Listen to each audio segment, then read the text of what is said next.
要制作48伏特的，那用到13排哦，每一排有4颗，总共52颗电池，正负这样排列顺序，一排正一排负，这样按照顺序正负一直排下去。然后你看那个内片还要剪成中间空洞，让它放上去，要用点焊的点固定呢。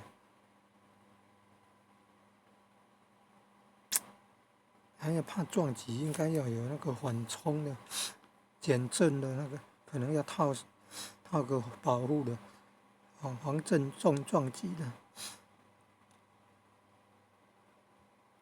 你看它摔落地上也会叫做撞击，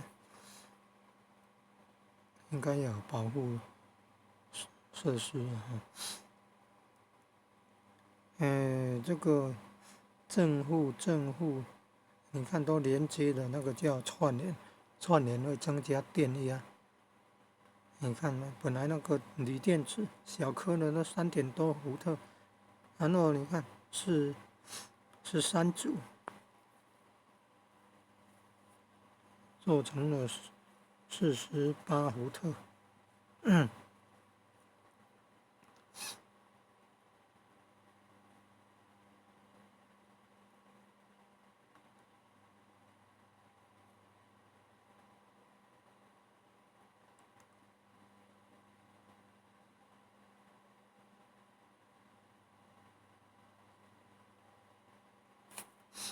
48伏特的电池，电动车要用的。